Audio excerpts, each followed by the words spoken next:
इन जगहों पर सफर करते हैं। कई बार कुछ लोग है ना इमोशंस में सफर करते हैं, क्योंकि वो उन्होंने ठेस खाई है। मसीह के अंदर अधिकतर लोगों ने ठेस खाई है, अधिकतर। आप देखिए, कुछ लोग चाहते हैं मैं इसको फॉरगिव कर दूं, मैं इसको माफ कर दूं, लेकिन होता नहीं है। हम माफ कर देते हैं, हम हंस लेते हैं, बट कड़वाहट निकलती नहीं। इसे कहते हैं इमोशंस में सफर करना। आप इमोशनली हर्ट हो। दूसरी कई है फिजिकली। आप जानते हो यीशु ने कोड़े क्यों खाए? क्योंकि वो जानता था इस पृथ्वी पर रहते हुए आप बीमार हो सकते हो। कुछ लोग आपको बोलेंगे प्रभु में कोई बीमार नहीं होता, तो उनसे एक सवाल पूछो, अगर हम बीमार थे, होने ही वाले नहीं थे, तो यीशु ने मार क्यों खाई? कभी कभी हम फिजिकली सफर करते हैं। मुझे 4-5 दिनों से पैरों में बहुत दर्द था, फिर मैंने अपने शूज बदले ताकि मेरे पैरों को रेस्ट मिले। बहुत पेन था 4-5 दिनों से, मुझे खड़े होने में बड़ी तकलीफ हो रही थी। क्योंकि आप जानते हो अक्सर हम लोग जब बाहर जाते हैं 7-7, 8-8 घंटे में एक ही जगह पे खड़ा होता हूं, और जब हम नीचे उतरते हैं ओ सिर्फ पलंग ढूंढते हैं कि जाएं और पड़े।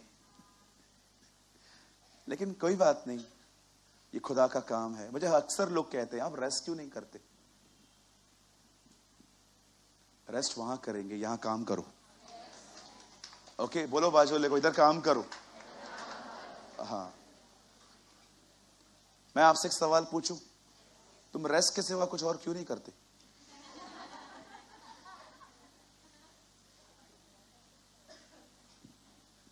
जो अक्सर लोग कहते हैं बेटा आप आराम बहुत कम करते हो। हाँ, मैं बहुत कम करता हूं, मैं मानता हूं इस बात को। अब जब से मैंने इजराइल की खबरें सुनी है, मैं तो और दौड़ रहा हूं कि प्रभु हम जितनों को बचा सकेंगे हम बचाएंगे। आमीन। बोलिए आराम वहां करेंगे। फिर भी मैं ये नहीं कहता हूं कि अपने शरीर को पूरा घस के मार देना चाहिए। नहीं नहीं, ऐसा भी नहीं है। मैं सोता हूं, शायद आपको पता नहीं है। लेकिन कहिए अपने पास वाले से, कहिए परमेश्वर का दास मेहनती नहीं होना चाहिए। अभी पूरा थोड़ी हुआ है सेंटेंस। कहिए परमेश्वर का दास मेहनती नहीं होना चाहिए। परमेश्वर का दास बहुत ज्यादा मेहनती होना चाहिए।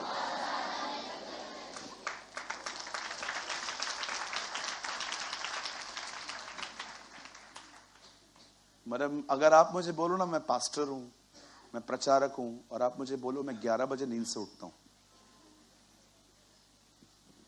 मुझे शक है कि प्रभु ने तुम्हें सेवा दी भी है कि नहीं।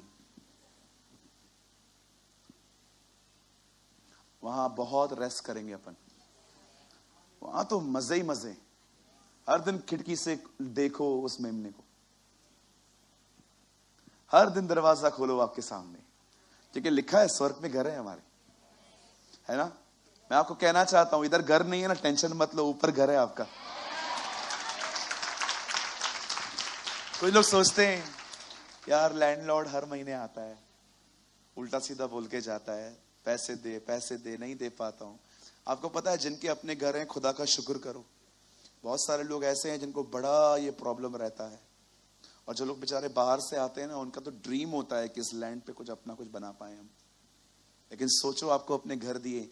लेकिन मैं आपको बताना चाहता हूं जिनको अपने घर नहीं भी हैं, टेंशन मत लो। ओ खुदा ने आपके लिए महान घर बनाया है। आमीन। बाइबल बताती है अब्राहम उस नगर की बाट जो रहा था जिसका आर्किटेक्ट और बिल्डर खुदा है ना। परमेश्वर ने उसके लिए लिखा है, उन्होंने पूरी जिंदगी झोपड़ियों में बिताई, ये दिखाने के लिए कि देखो सब होने के बाद भी हम झोपड़ियों में रहते हैं, क्योंकि हम यहाँ के नहीं हैं, हमारा घर वहां है। मुबारक है वो जो सियोन से आता है। आमीन, है ना। चलिए अपने हाथ को उठाइए, जोर से कहिए मेरा वतन आसमान है।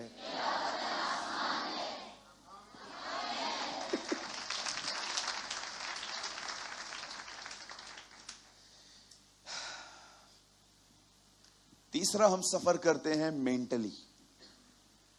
कहिए मेंटली। हाँ, कुछ लोग अभी भी कुछ और ही सोचते होंगे। मैं लिख के दे सकता हूं आपको, वो मुझे देख रहे हैं। चांगला बोल तो, जो चांगला बोल तो तुम ही सुनो ना, सुनता काय को नहीं है भाई। हालेलुया। एक भाई ने बोला हर रविवार वही वही बातें, तो तू वही वही काम बंद करना। तू बंद कर, मैं मैसेज चेंज करता हूं। एक बार एक आदमी ने प्रचार किया, फर्स्ट डे पे, नया जन्म पाओ। सब लोग खुश। अगले दिन पे वो आए और कहा, नया जन्म पाओ। कल भी तो बताया था। तीसरे दिन, नया जन्म पाओ। चौथे दिन, नया जन्म पाओ। अब लोग बोर होने लग गए। सात के सातों दिन उन्होंने एक प्रचार किया, नया जन्म पाओ। सातवें दिन एक आदमी आया, उनको बोलता है, क्या नया जन्म पाओ, नया जन्म पाओ? कितनी बार बोलोगे? क्यों बोलते हो एक ही बार? बोला, ताकि तेरा नया जन्म हो।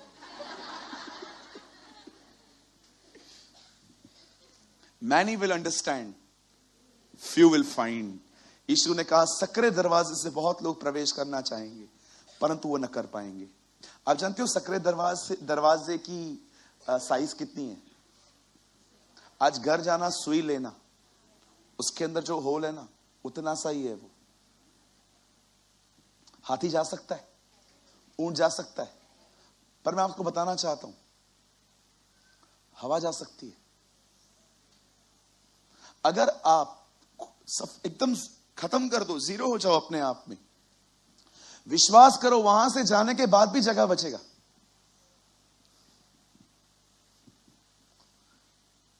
हवा जहां को चाहती है वहां को बहती है। आत्मा से चलने वाला व्यक्ति भी ऐसा ही है। वो दिखाई नहीं देता, इसलिए वो जा सकता है। हालेलुया। मैंने एक दिन ये बात जान ली कि अगर मैं सकरे दरवाजे से जाना चाहता हूं, मुझे ऐसा बनना पड़ेगा कि मेरा यहां कोई अस्तित्व ही नहीं है। You are nothing, you are zero. आप कुछ है ही नहीं, आप हवा की तरह हैं, दिखाई नहीं देते। यशाया कहता है, तेरे सामने ऐसा खुदा कहां है जो गुप्त में रहता है। यीशु ने कहा, जब कभी तुम प्रार्थना करो तो कहो, ऐ बाप तू जो आसमान में है। लेकिन उससे पहले उसने कहा, उससे प्रार्थना करो जो गुप्त में है। परमेश्वर जो पूरी दुनिया को चलाता है, उसे डिसाइड किया है वो गुप्त में रहेगा, वो किसी को दिखाई नहीं देगा। अगर आप भी ऐसे बन जाओ, सेल्फ खत्म हो जाए, स्वयं मर जाए, अपनी बड़ाई के लिए न जियो, मैं आपको सच कहता हूं, आप खत्म हो जाएं तो आप इजीली उस नाके में से, सुई के नाके में से जा सकते। आमीन। लेकिन जो बड़े हैं, थोड़ा वेट करो आप। हालेलुया। कहां कहां हम सफर करते हैं? Mentally, physically, emotionally. ये तो बैड न्यूज है ना, एक्चुअली हम सफर तो करते हैं, पर मैं आपको गुड न्यूज देना चाहता हूं। परमेश्वर का वचन आपको इन तीनों जगहों पे चंगा कर सकता है।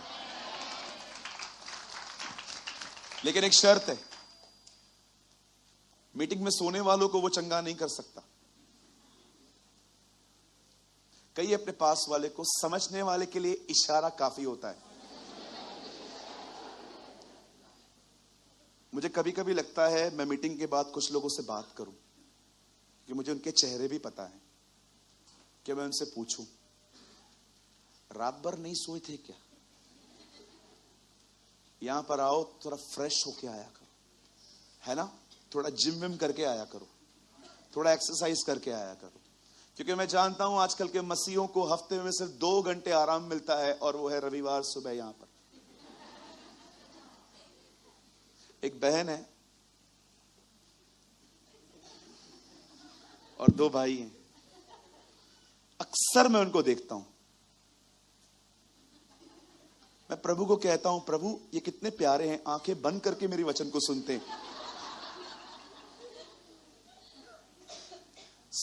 आप थोड़े अपने मैनर्स चेंज करें। ओके, ये चर्च है, ये आपका घर नहीं है। Okay, hallelujah.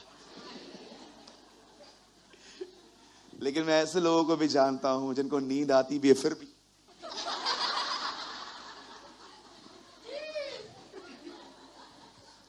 लेकिन मैं कुछ ऐसे लोगों को भी जानता हूं जो इन सभाओं का इंतजार करते हैं।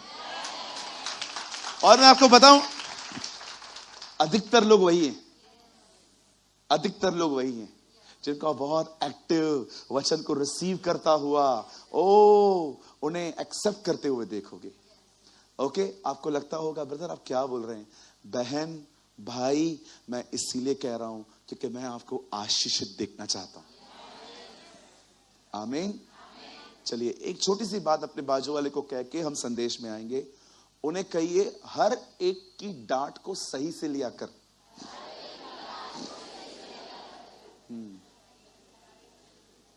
हाँ, मीटिंग के बाद यहां से निकलेंगे, बात कैसे करता है,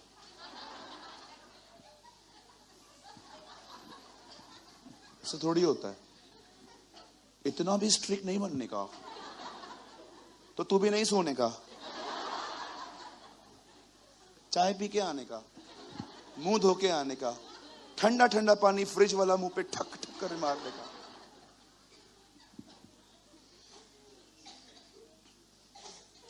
आपको क्या लगता है हम लोग रात भर सोते नहीं है उन लोगों के लिए जो यहां पर आके सोते हैं?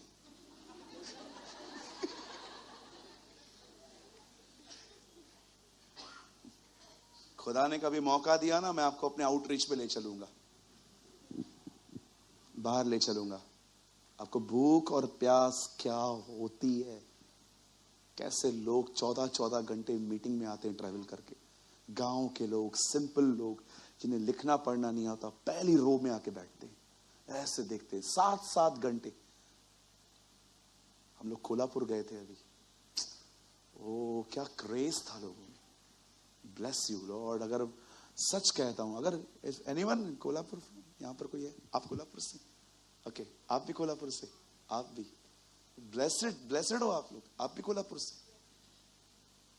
Very nice. इतना तीखा क्यों खाते हैं आप लोग?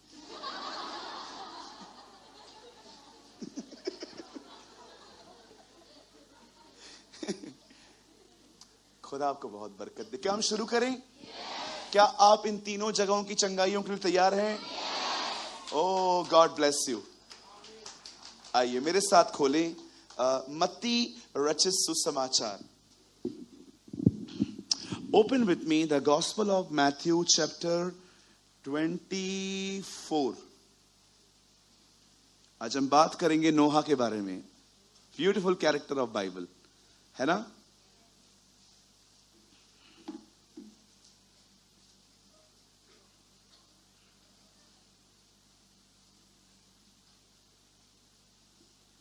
Open with me the Gospel of Matthew, मती की इंजील, मती रचित सुसमाचार, उसका 24वां अध्याय।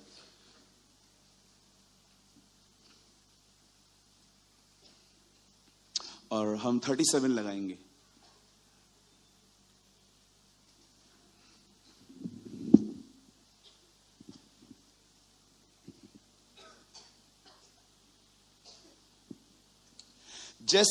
जैसे नूह के दिन थे, वैसा ही मनुष्य के पुत्र, मनुष्य का पुत्र जीसस है, ठीक है? क्योंकि जीसस हमारे बीच में इंसान बन के आया था, इसलिए वो अपने आप को सन ऑफ मैन, मनुष्य, इंसान की औलाद, वो मनुष्य था, इसलिए वो अपने आप को कहता था मनुष्य का पुत्र। मनुष्य का पुत्र का भी आना होगा। ओके, 38।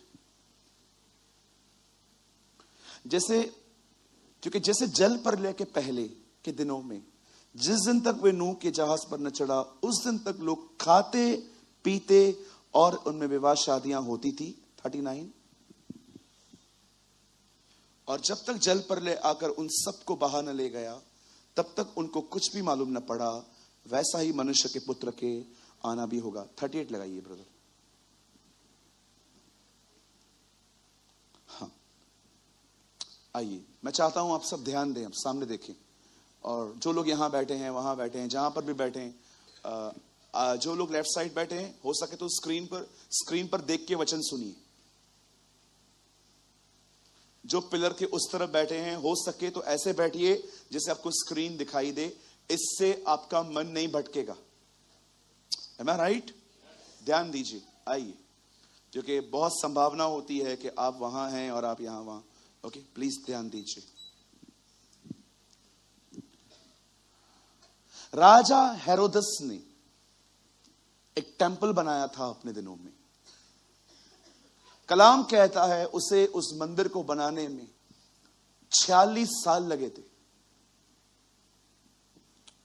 आप सोचिए, अगर एक टेंपल को बनाने में 46 इयर्स लगे हो तो वो टेंपल कैसा होगा।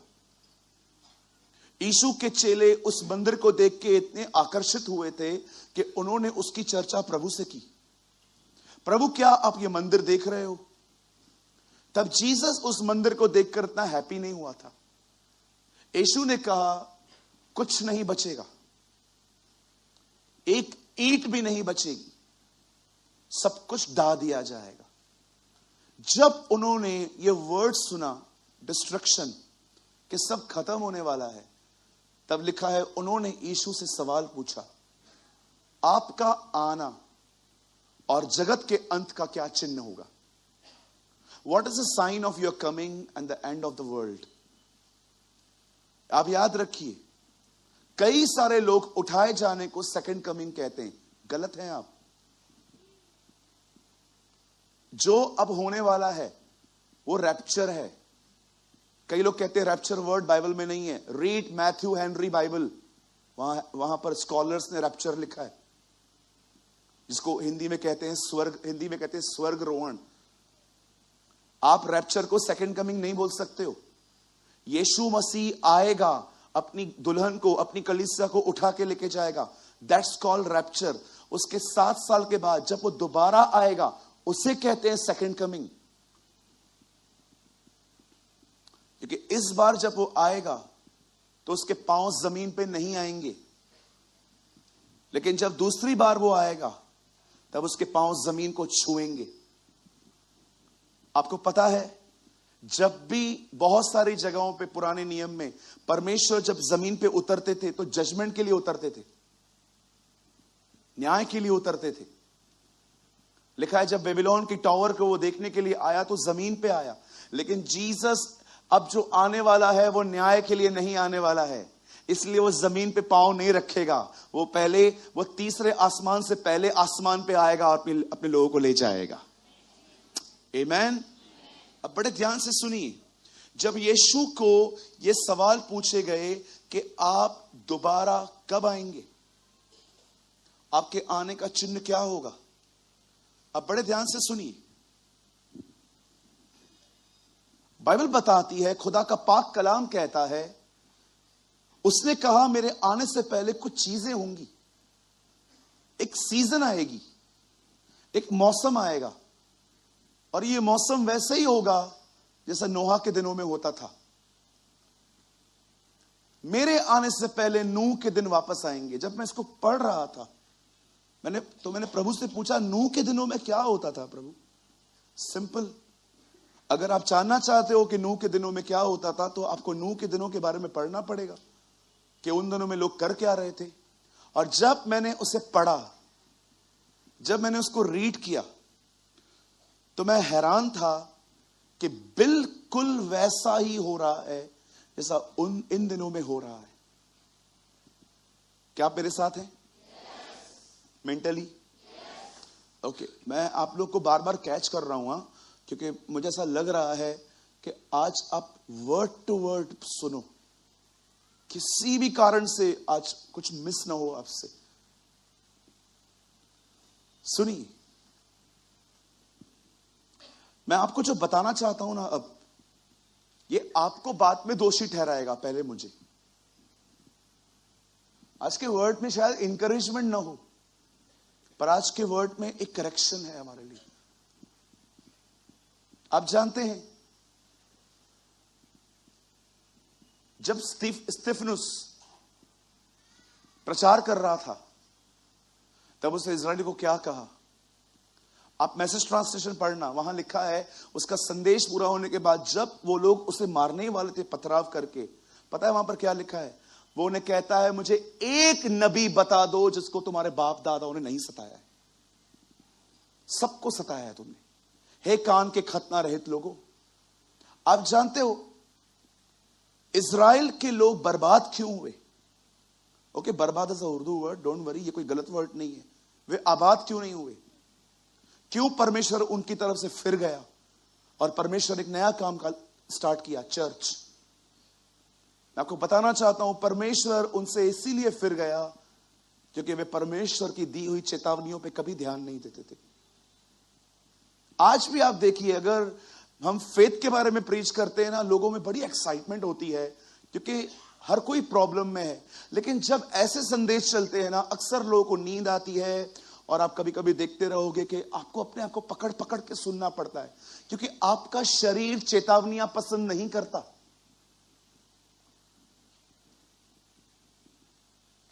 आईफोन 15,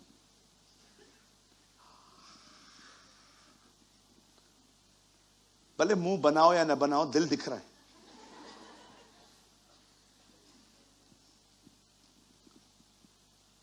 खुदा आपको एक नई इमारत जो 80 माले की है, उससे 75वां माला पूरा आपका।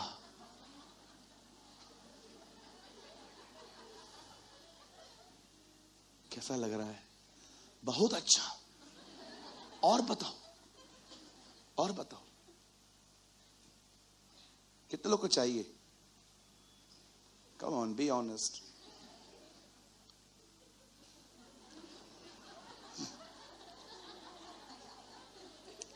आई नो अंदर से सबके हाथ उठे हुए हैं।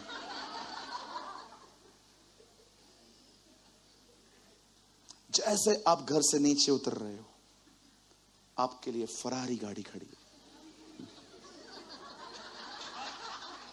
ओ बेहोश, देखो कैसे खुशियां मैं दिखा रहा था, देख रहे थे इससे पहले कैसे बैठे थे?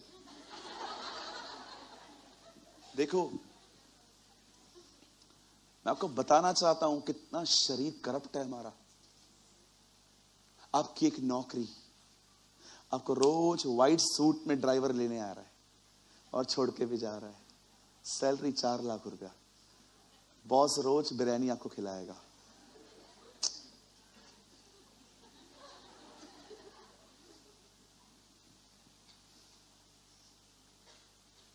हमारा एक फ्रेंड है, हमने उसको प्रभु के बारे में बताया, चल सब ठीक हो जाएगा। वो आया, 2 महीने तक उससे फेथ फेथ फेथ फेथ सुना। 2 महीने के बाद पास्टर ने कहा, दीन बनो, नम्र बनो, क्षमा करो, पैसे लौटाओ। फिर वो हमें आके कहता था, पहले तो बोलते थे ये मिलेगा वो मिलेगा, अभी दीन बनो, नम्र बनो, दीन बनो, नम्र बनो। अक्सर लोग चेतावनियों को, मैं आपको एक सलाह दूं, कभी टाइम मिले ना, 2 पीटर पढ़ के देखना। विश्वास करो तुम्हें खांसी हो जाएगी। पढ़ के देखो, अनपढ़ पतरस क्या क्या बातें लिखता है। ओ तुम कोरह और दातान और अबीराम की तरह न बनो, सदोम और अमोरा की तरह न बनो। जिसे बाइबल पढ़ना नहीं आता था, वो पुराने नियम की बातों को लिखता।